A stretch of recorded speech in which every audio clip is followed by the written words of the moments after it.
Bible एक वर्ष में। नमस्कार, आप सबका बाइबल एक वर्ष में स्वागत है। आप सब ने जो कदम उठाया है प्रभु के वचन सुनने के लिए, यह हमारे जीवन के अंधेरों को दूर करेंगे और हमें प्रभु के प्रकाश में चलाएंगे। आज हम पहले कुरिन्थियों के नाम संत पौलुस के पत्र का अध्याय 4, पहले मकाबियों के ग्रंथ का अध्याय 16, आमोस के ग्रंथ का अध्याय 9 और स्रोत ग्रंथ का 37वां स्रोत सुनेंगे।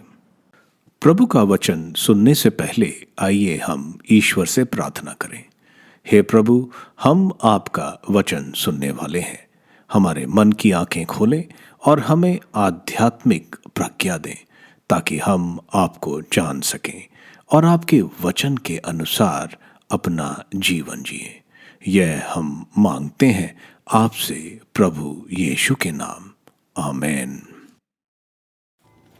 कुरिन्थियों के नाम संत पौलुस का पहला पत्र अध्याय 4। लोग हमें मसीह के सेवक और ईश्वर के रहस्यों के करिंदा समझते हैं। अब करिंदा से यह आशा की जाती है कि वह ईमानदार निकले। मेरे लिए इस बात का कोई महत्व नहीं कि आप लोग अथवा मनुष्यों का कोई न्यायालय मुझे योग्य समझे। मैं स्वयं भी अपना न्याय नहीं करता। मैं अपने में कोई दोष नहीं पाता, किंतु इसका अर्थ ये नहीं कि मैं निर्दोष हूँ। प्रभु ही मेरा न्याय करता है। इसलिए प्रभु के आने तक कोई किसी का न्याय नहीं करे।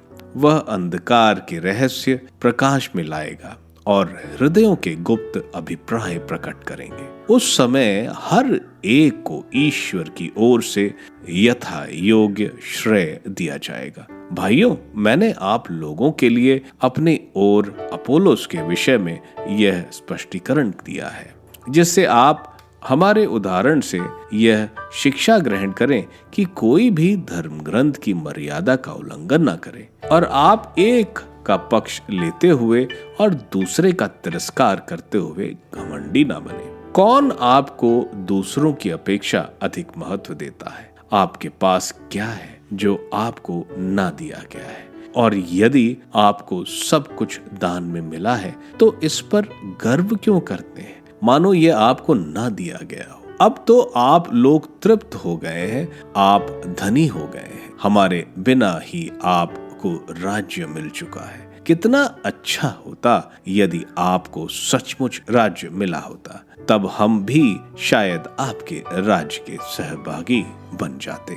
मुझे ऐसा लगता है कि ईश्वर ने हमें प्रेरितों को मनुष्यों में सबसे नीचा रखा है। हम रंग भूमि में प्राण दंड भोगने वाले मनुष्यों की तरह हैं। हम विश्व के लिए स्वर्ग दूतों और मनुष्यों दोनों के लिए तमाशा बन गए हैं। हम मसीह के कारण मूर्ख हैं, किंतु आप मसीह के समझदार अनुयायी हैं। हम दुर्बल हैं और आप बलवान हैं। आप लोगों को सम्मान मिल रहा है और हमें तिरस्कार।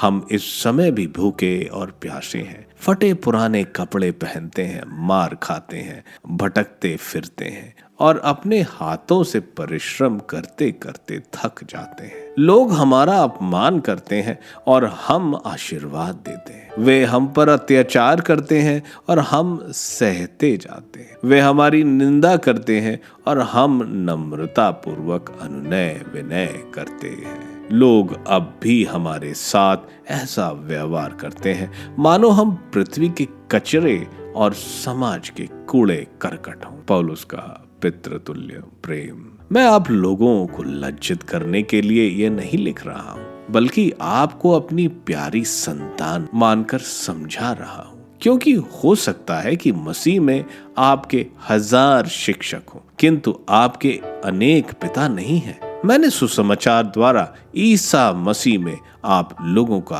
उत्पन्न किया है।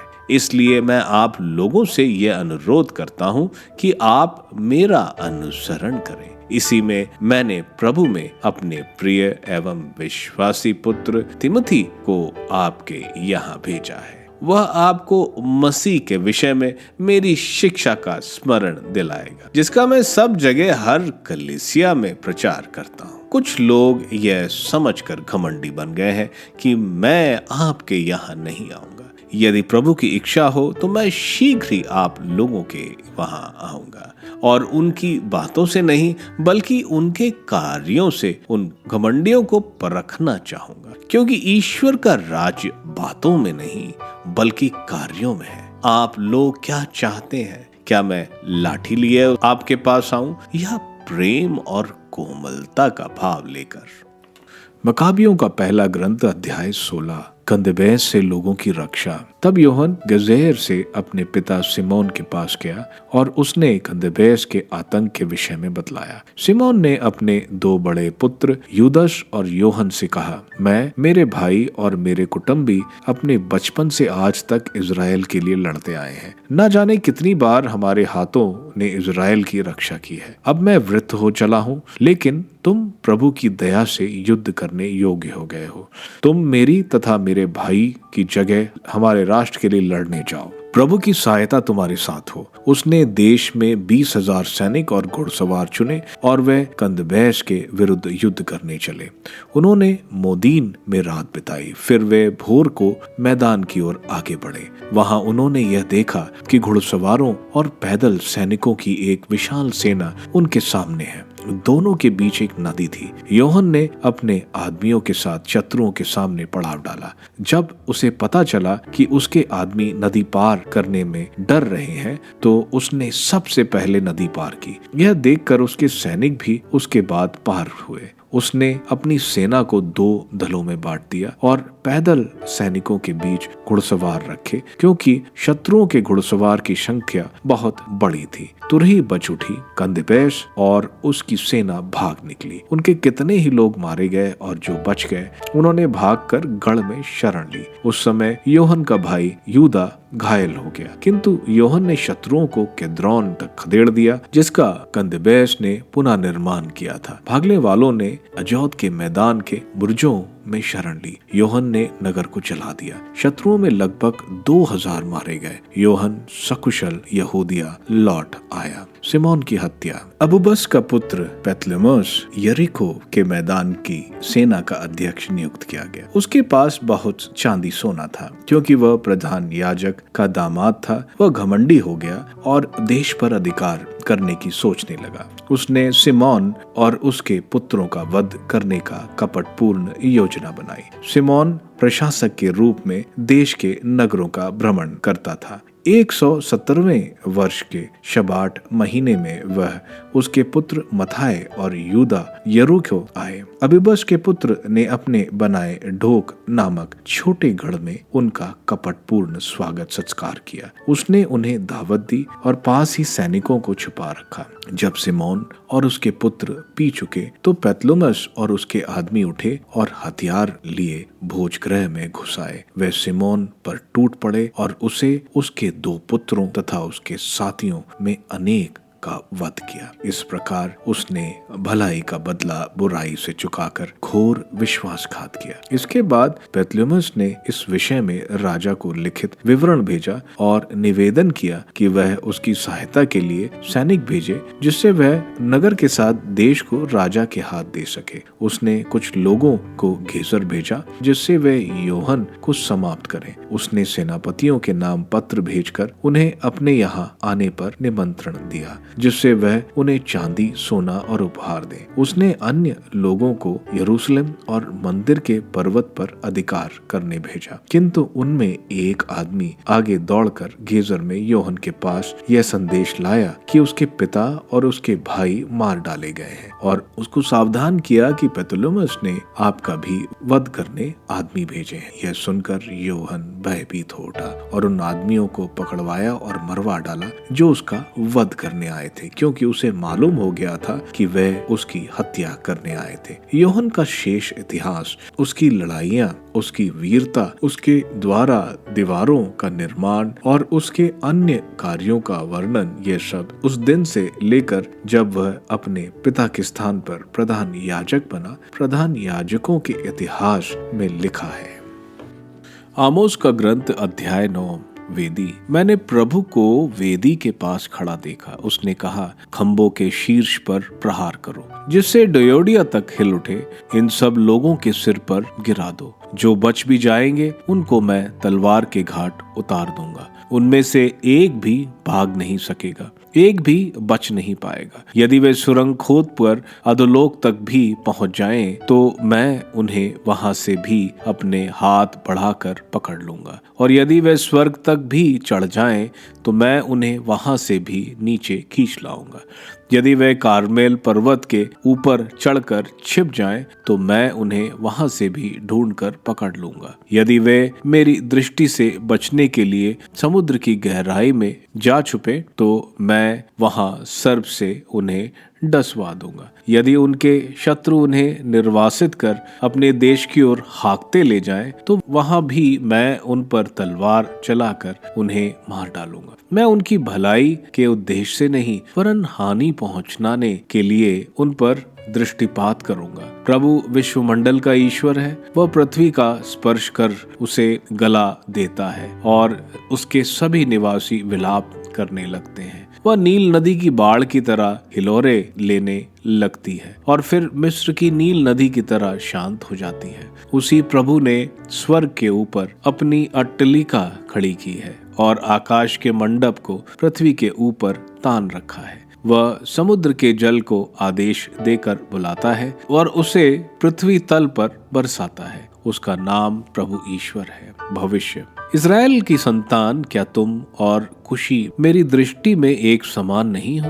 क्या मैं ही मिस्र से इज़राइल को, कफ्तोर से फिलिस्तीनियों को और कीर से अरमोनियों को नहीं निकाल लाया? देखो, मैं पापी राष्ट्र पर अपनी दृष्टि लगाए हूँ। मैं पृथ्वी तल से उसका नामो निशान मिटा दूंगा। इतना होते हुए भी मैं याकूब के घराने को पूर्णतया नष्ट नहीं करूंगा। यह प्रभु की वाणी है। यह मेरी आज्ञा है, मैं अन्य राज्यों के साथ इज़राइल को सूप में पछोड़ूंगा, उसका एक भी दाना गिरने नहीं दूंगा। मेरी प्रजा के सारे पापी तलवार से मार डाले जाएंगे। भावी पुनर्निर्माण और समृद्धि। उस दिन मैं दाऊद का टूटा फूटा हुआ घर फिर खड़ा करूंगा और उसकी दरारें भर दूंगा और उसके खंडरों का पुनः निर्माण करूंगा। वह जैसे पहले था उसी तरह मैं उसे फिर बनवाऊंगा। तब वे एदोम के बचे हुए अंश और उन सब राष्ट्रों को अपने अधिकार में करेंगे जो पहले मेरे कहलाते थे। यह उस प्रभु की वाणी है जो यह सब पूरा करेगा। यह प्रभु की वाणी है। वे दिन आ रहे हैं जब लुलाने वाले के तुरंत बाद हल चलाने वाला आएगा और बोने वाले के बाद अंगूरी बटोरने वाला। पहाड़ों से अंगूरी की नदियां बह निकलेंगी और पहाड़ियों से अंगूरी टपकती रहेगी। तब मैं अपनी प्रजा इज़राइल के निर्वासितों को वापस ले आऊंगा। वे उजाड़ नगरों का पुनर्निर्माण करेंगे और उनमें निवास करेंगे। वे दाखबारियां लगाकर अंगूरी पिएंगे और बगीचे रोप कर फल खाएंगे। मैं उन्हें उनकी अपनी भूमि में स्थित करूंगा और जो भी भूमि उन्हें प्रदान करूंगा उससे वे फिर कभी उखाड़े नहीं जाएंगे। यह तुम्हारे प्रभु ईश्वर की वाणी है। स्रोत ग्रंथ स्रोत 37। धर्म और अधर्म का परिणाम। दाऊद का। दुष्टों को देखकर मत झुंझलाओ, कुकर्मियों से ईर्ष्या मत करो, क्योंकि वे घास की तरह जल्दी मुरझाएंगे और हरियाली की तरह कुम्हलाएंगे। प्रभु पर भरोसा रखो और भलाई करो, तुम स्वदेश में सुरक्षित रह सकोगे। यदि तुम प्रभु में अपना आनंद पाओगे तो वह तुम्हारा मनोरथ पूरा करेगा। प्रभु को अपना जीवन अर्पित करो, उस पर भरोसा रखो और वह तुम्हारी रक्षा करेगा। वह तुम्हारी धार्मिकता को उषा की तरह प्रकट करेगा और तुम्हारे न्याय को दोपहर के प्रकाश की तरह। प्रभु के सामने मौन रहकर उसकी प्रतीक्षा करो। जो फलता फूलता है उस पर मत झुंझलाओ और ना उस मनुष्य पर जो षड्यंत्र रचता है।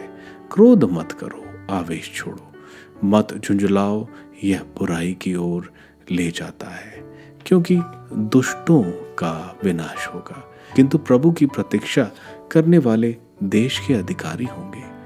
थोड़े ही समय बाद दुष्ट नहीं रहेंगे। तुम उसके स्थान का पता करोगे और वह वहाँ नहीं होगा, किंतु विनीत देश के अधिकारी होंगे और पूर्ण शांति में आनंद मनाएंगे। दुष्ट धर्मी के विरुद्ध षड्यंत्र रचता और उस पर दांत पीसता है, किंतु प्रभु उस पर हंसता है, क्योंकि वह देखता है कि उसके दिन पूरे हो रहे हैं। दीनहीन लोगों को समाप्त करने और धर्मियों को मारने के लिए दुष्टों ने तलवार खींची और धनुष चढ़ाया है, किंतु उनकी तलवार उनका अपना हृदय भेदेगी और उनके धनुष टूट जाएंगे। दुष्टों की अपार संपत्ति की अपेक्षा धर्मी का थोड़ा सामान अच्छा है, क्योंकि दुष्टों की बाहें तोड़ी जाएंगी, किंतु प्रभु धर्मियों को संभालता है। प्रभु धर्मियों के जीवन की रक्षा करता है, उनकी विरासत सदा बनी रहेगी। उन्हें संकट के समय निराश नहीं होना पड़ेगा। अकाल के समय वे तृप्त किए जाएंगे। दुष्टों का विनाश होगा। प्रभु के बैरी चारागाह की हरियाली की तरह मिट जाएंगे, वे धुएं की तरह विलीन हो जाएंगे। दुष्ट उधार लेता है और लौटाता नहीं। धर्मी दयालु है और देता है। जिनको प्रभु आशीर्वाद देता है वे देश के अधिकारी होंगे। जिनको वह अभिशाप देता है उनका विनाश होगा। प्रभु की कृपा से मनुष्य दृढ़ता पूर्व आगे बढ़ता है। उसका आचरण प्रभु को प्रिय है। वह मनुष्य ठोकर खाने पर भी नहीं गिरता, क्योंकि प्रभु उसका हाथ थामता है। मैं जवान था और अब बूढ़ा हो चला हूँ, किंतु मैंने ना तो धर्मी को निसहाय पाया और ना उसकी संतान को भीख मांगते देखा। धर्मी सदा दयालु होकर उधार देता है और उसकी संतान को ईश्वर का आशीर्वाद प्राप्त है। बुराई से बचते रहो, भलाई करो और तुम्हारा निवास सदा बना रहेगा, क्योंकि प्रभु को धार्मिकता प्रिय है। वह अपने भक्तों को कभी नहीं त्यागता। वह सदा उनकी रक्षा करता है, किंतु दुष्टों का वंश नहीं बना रहेगा। धर्मी देश के अधिकारी होंगे और वहां सदा के लिए बस जाएंगे। धर्मी विवेकपूर्ण बातें करता है, उसकी जिह्वा न्याय की चर्चा करती है। ईश्वर की संहिता उसके हृदय में घर कर गई है, उसके पैर कभी नहीं फिसलते। दुष्ट धर्मी की घात में बैठे हैं और उसे मारना चाहते हैं। प्रभु उसे उनके हाथों में नहीं छोड़ता और न्यायालय में उसे दोषी नहीं बनने देता। प्रभु की प्रतीक्षा करो, उसके मार्ग पर चलो, वह तुम्हें देश का अधिकारी बनाएगा और तुम दुष्टों का विनाश देखोगे। मैंने दुष्ट को अत्याचार करते और लेबनान के देवदार की तरह बढ़ते देखा। जब फिर उधर गया तो वह नहीं रहा। मैंने उसका पता लगाया और उसे नहीं पाया। सच्च चरित्र को देखो, निष्कपट पर ध्यान दो। शांतिप्रिय मनुष्य की संतति होती है, किंतु विद्रोहियों का सर्वथा विनाश होता है। दुष्टों की संतति उखाड़ दी जाती है। प्रभु धर्मियों का उद्धार करता और संकट के समय उनकी रक्षा करता है। प्रभु उनकी सहायता करता और उन्हें मुक्त करता है।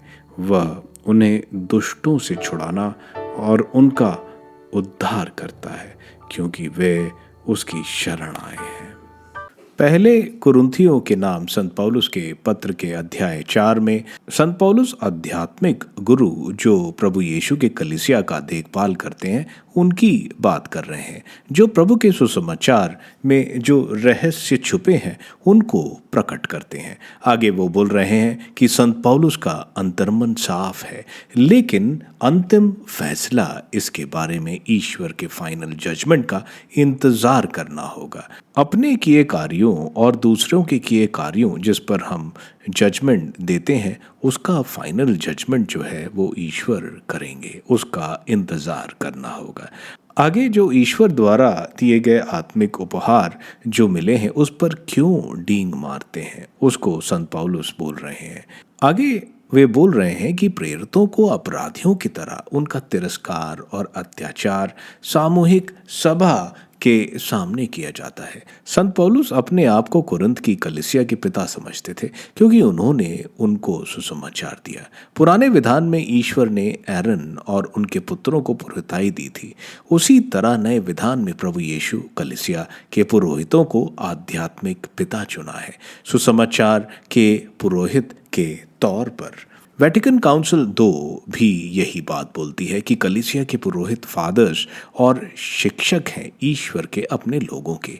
आगे संत पौलुस जो कुरिन्थ की कलीसिया में जो आफत फैला रहे हैं उनको बोल रहे हैं कि क्या जब वे आएं तो डंडा लाएं या प्यार लेकर आएं। पहले मकाबियों के ग्रंथ के अध्याय 16 में हम देखते हैं सिमोन अब बूढ़ा हो चला है। वो जॉन को अपना स्थान देता है। जॉन और यूडस सेंट यूबस की विशाल सेना को बुरी तरह हराते हैं और आग से उन सबको जला देते हैं। वहीं हम देखते हैं प्लॉटमी जो साइमन का रिश्तेदार था, जिसने साइमन की बेटी से शादी करी थी, वो साइमन को मारने की योजना बनाता है और कपट से साइमन और उसके पुत्र को मार देता है। लेकिन इस बात का पता जॉन को चल जाता है और वो इन विद्रोहियों को खत्म कर देता है। आमोस के ग्रंथ के अध्याय 9, जिसमें ईश्वर का न्याय और दया दोनों दिखने को मिलता है। आमोस दृश्य का वर्णन कर रहे हैं जब ईश्वर वेदी के पास खड़े हैं और जजमेंट का इशारा कर रहे हैं। इजरायली जहां पर भी हों, चाहे वह पाताल की गहराई में हो, ईश्वर उनको पकड़ लेंगे और उन पर न्याय निश्चित है। आमोस ईश्वर की असीम शक्ति और प्रभुता के बारे में बता रहे हैं। ईश्वर के छूने से पृथ्वी पिघलने लगती है। ईश्वर इजरायलियों को कुशाइट से तुलना कर रहे हैं। कुशाइट्स के वंश के ही निम्रोद था जिसने बाबुल बनाया था। ईश्वर यहाँ न्याय की बात कर रहे हैं। न्याय किया जाएगा और जिसने आदर्श जीवन जिया है वे सब बचाए जाएंगे। इस सजा के बाद ईश्वर दाऊद के गिरे घर को फिर बनाएंगे। बोल रहे हैं कि ईश्वर की जनता दाखबारी लगाएंगी और समृद्ध होगी और फिर कभी वहां से नहीं निकाली जाएगी। यह ईश्वर की दया दिखाती है, जबकि यह ईश्वर की आज्ञाओं के प्रति आज्ञाकारी नहीं रहे थे। स्रोत ग्रंथ का 37वां स्रोत एक प्रज्ञा का स्रोत है। स्रोतकार अपने जीवन के तजुर्बे से बोल रहे हैं। वो उन लोगों को बोल रहे हैं जो दुष्ट को समृद्धि पाते देखकर विचलित होते हैं, जबकि धार्मिक उन्नति के लिए बहुत मेहनत करते हैं। स्रोतकार बोल रहा है, ये थोड़े समय की ही बात है। अधर्मी को उसके किए की सजा मिलेगी। तब तक धर्मियों को ईश्वर पर भरोसा रखना है जो हमारे आश्रय हैं। आप सबको धन्यवाद ईश्वर के वचन सुनने के लिए। मैं आपसे विनती करता हूं कि आप बाइबल एक वर्ष में को दूसरों के साथ शेयर करें, क्योंकि प्रभु का वचन स्वयं प्रभु यीशु है।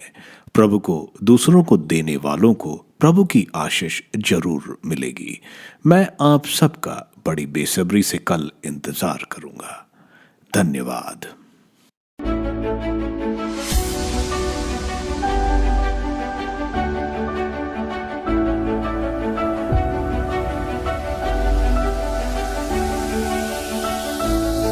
बाइबल एक वर्ष में